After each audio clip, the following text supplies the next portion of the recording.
Morning Motivation Squad. Hello, it is Paula. It's Sunday, June 15th. It is officially my start of my third week of going live. It is the start of my third week going live today, Morning Motivation Squad, for Aphasia Awareness Month. Aphasia is an infliction. Disruption is the word I like to use. It's a disruption in our lives that is caused by a brain injury of some sort. In my case, it was a stroke. And I have aphasia. I don't consider it something that's gone. It may never go away. Except I have obviously done a lot of work to be able to communicate again. I bring that up because I couldn't speak. I couldn't communicate. I couldn't use my hands and my fingers. And here I am. I'm going live for that reason. I'm looking at hope being an inspiration to you, recognizing that hard work can bring you forward. You can have organized thoughts again. I don't have perfect days. That's basically non-existent, but I'm not asking for that any longer.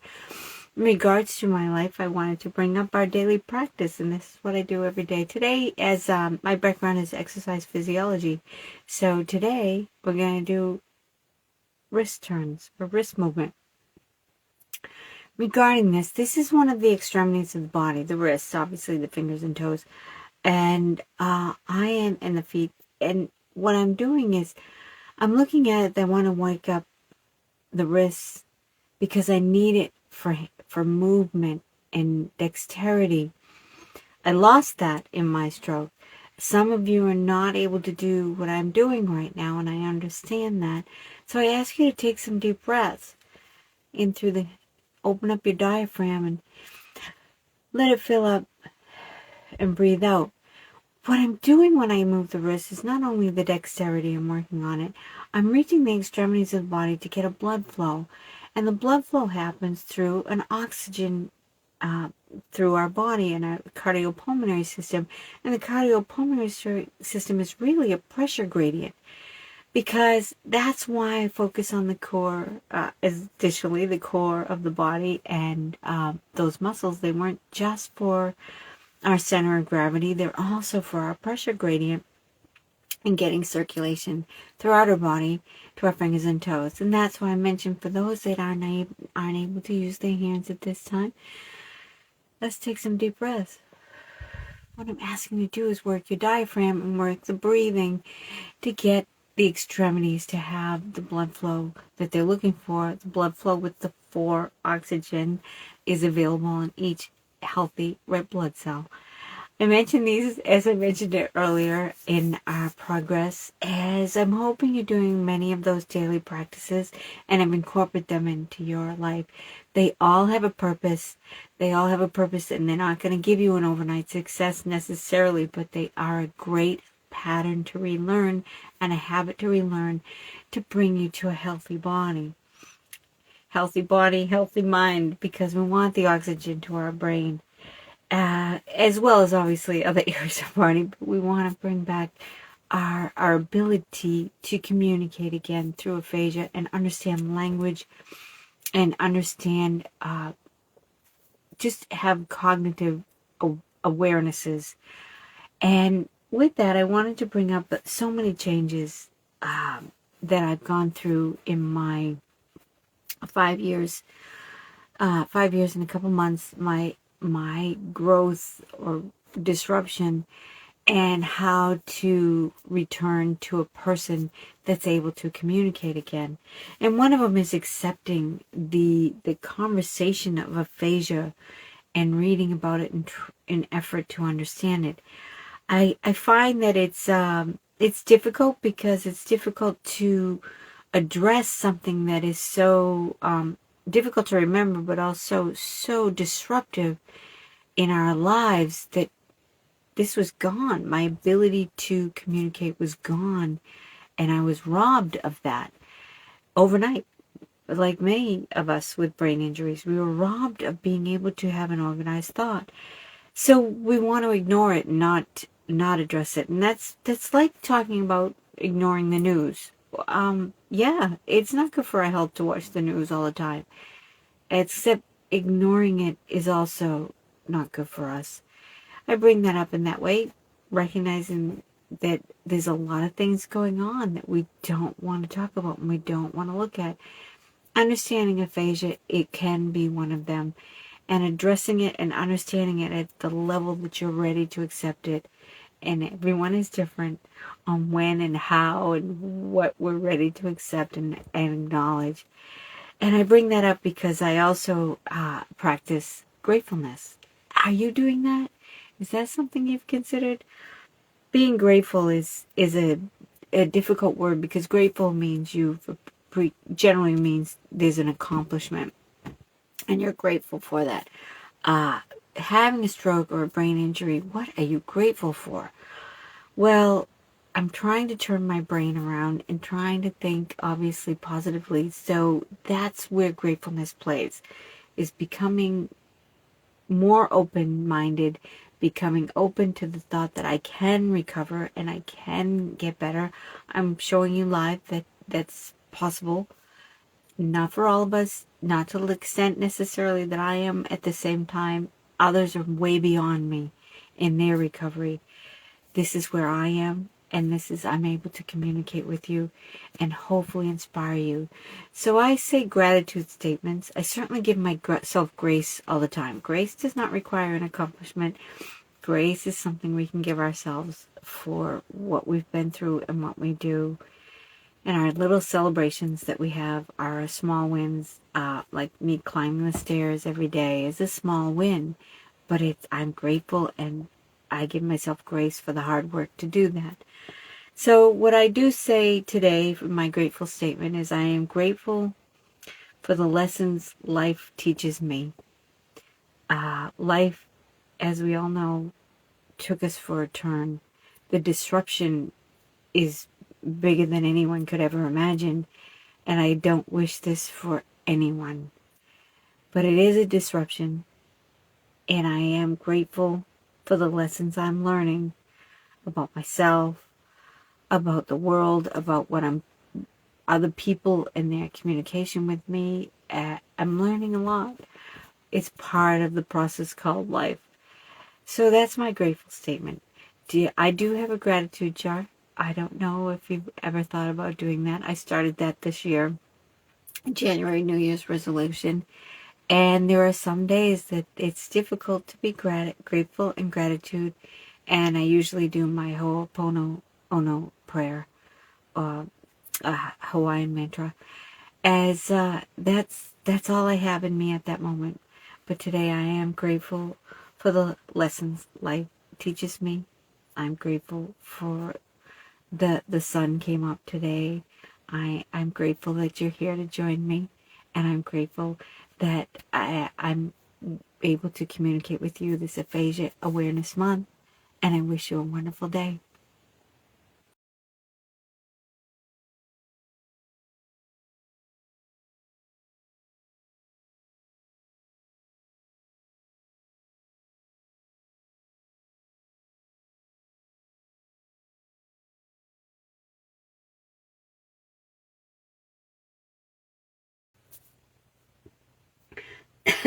Excuse me. Good morning, AM Aphasia Boost.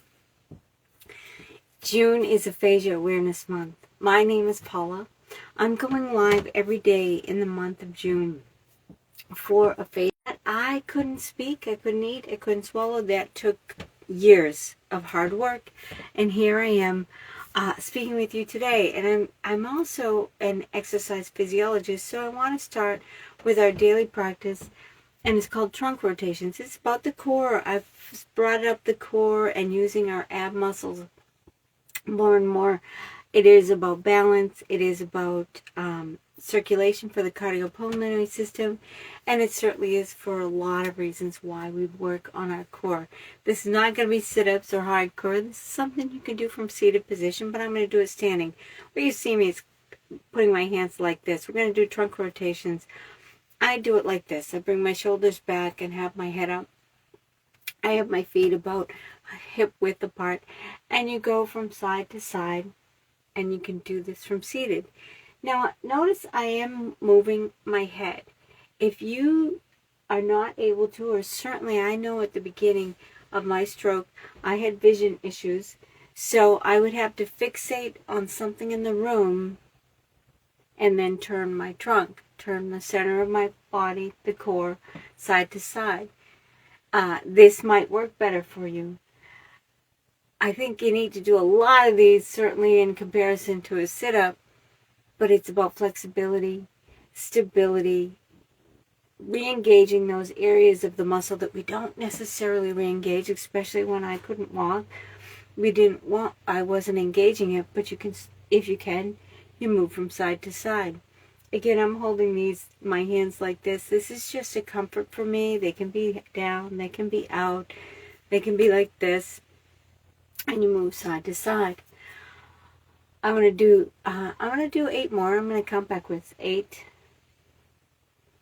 7, 6. Are you doing this with me? 5,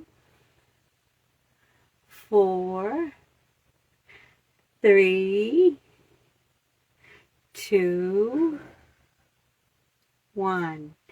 Did you do that with me? I hope so. It's a good way to start your week, looking to whatever comes our way this week. It's about challenging ourselves to the next level in regards to our aphasia and our brain injury. It's also about accepting and getting the right rest, and that's where patience comes in. Having aphasia, patience comes in for our own self, giving yourself patience. I call it grace too. Give yourself grace. As people that you need to communicate with during the whole week, you're going to get phone calls from your doctors. You're going to either go to appointments. You may challenge yourself and go to the grocery store and see how you do. That, for me, was a very big challenge for years. But I did it so I could get well. And I didn't do it well in regards to the process necessarily. It was messy, and I did it though. I gave myself patience in recognizing it might take me an hour to get 5 items, and then I'd have to go home and go to bed. That's what happens. It exhausted my brain between all the music, the crowds, the aisles, as well as just moving the cart and how to do that properly, which was good. I didn't need the cane. I usually had the cane hanging next to it for when I walked out, but the cart was like a nice balance. And that was what I did. And I gave myself patience to do it. People in your life may not necessarily recognize or give you patience back, but you certainly are not responsible for their behavior. You're responsible for getting better. And that's how I saw it. My job is to get in better. And that means get up, move, do things, practice, do the tongue twisters aloud that were awful and hard to do, and give yourself grace for maybe having a tough day, and yesterday I could do them and today I can't. Those are some of the activities. But I do fall back on my affirmations that I started reading aloud and saying to myself. It helps the brain in a lot of ways to speak to yourself and directly and in positive affirmations. It helps the brain recognizes that uplift of a natural feeling. It's like smiling. When you smile and you could say, oh my gosh, this is going to be a wonderful day. And knowing that the brain starts the endorphins and the dopamine and the activity of positive. So affirmation today is, I am open to new possibilities and experiences. That's not easily believed, but by saying it, it's a start. And that's where I'm open to new possibilities and experiences. I'm open to new possibilities and experiences. I also certainly have my faith to help me with that, to make me able to say those words and recognize that that helps me. I don't know if you have something like that. Your gut, your being, as you're here today, I'm so happy you're here. We survived our brain injuries that many people don't, and we're fortunate that way. This being one of them, Aphasia Awareness Month, every day for the month of June, giving ourselves that recognition that we've come this far. As I wish you a wonderful day, thank you so much for being here.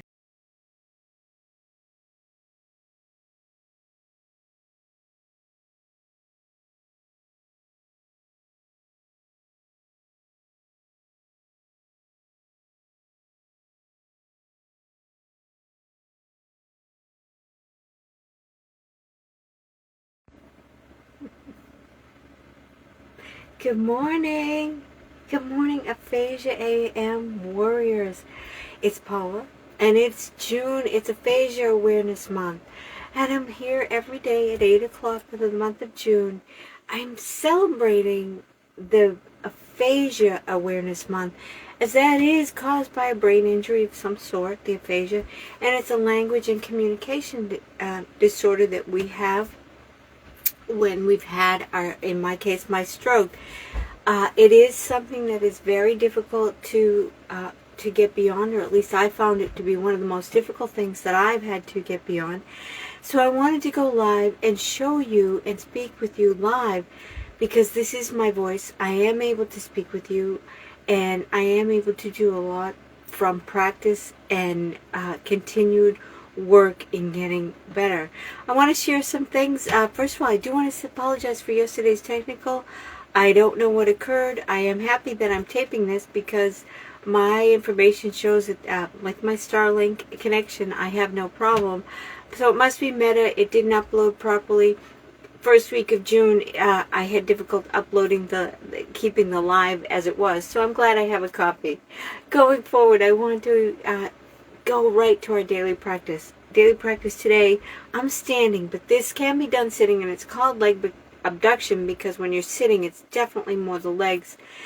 Standing, it does engage the hips a little bit more. I want to challenge myself and let you know there's the next level. There's always another level even above this. They use bands and you stand differently. Hands are on the hips. The legs are about hip wide from your body, and we're going to lift our leg. We're going to lift it and bring it over to the right and bring it back. Maybe it's the left to you, but we're going to bring it over and bring it back. This is what you're doing when you're sitting. You can do both at the same time, or you can do one at one time. I'm going to do the other side. It's a gentle movement to bring it over and bring back. We are engaging the hips when we're standing a lot more than when we're sitting. And that's why when we're sitting, it's called a leg abduction. But standing, it can be hip abductions. There is another level. There always is. The next level would to add a band, or certainly just lift it and bring it over. And lift it as far as you can. My balance is cerebellum stroke, so I blame that. But also you engage the core muscles. I got to build those up a little again. And I'm in the process of doing all that. But these are different activities that help us again with our balance, our posture, our standing. Those are all very important just for our cardiopulmonary system to work properly and get all the oxygen and air to our extremities and to our brain, which can be an extremity. As that is a stroke, in my case, an ischemic stroke is oxygen to the brain was blocked in some way. So going forward, I certainly am so glad you're here this Tuesday, and I want to bring up that I saw something on a Facebook post about stroke recovery, and someone asked in a really sentimental way that can they just sleep more and then they'll get better from their stroke. I don't know what their stroke was, and I do hope they're working with their medical team, but I understood the angst of being tired all the time, but also wanting to just get well, much like you rest an arm when it's broken, you don't use it. Well, that's different with brain recovery. Brain recovery requires some sort of exertion or work. It's called neuroplasticity in the regards to re-engaging and creating new brain cells and creating new pathways and getting new actions and synapses going on in our brain requires work. Work for aphasia survivors and being able to speak and communicate again includes activities such as reading aloud, speaking aloud, as well as cognitive memory skills. So I like puzzles, or I did do a lot of puzzles, and I still do, to challenge the brain and get my communication going. And that could be the word puzzles I mentioned earlier. I also mentioned different apps in previous live presentations. There is something that I would do that I recognize it as a puzzle. I didn't know it at the time so much as I recognize it as a puzzle, which is why I got so tired. But it's also cooking. Cooking requires an organization of getting all the food out or all the preparation materials out and then doing the process. Well, that's a puzzle in itself. Where are the materials? Because I couldn't remember what was behind the cabinets.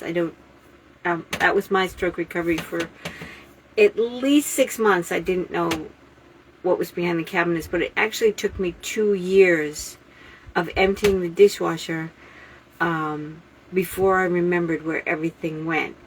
And that's the cognitive break that I had.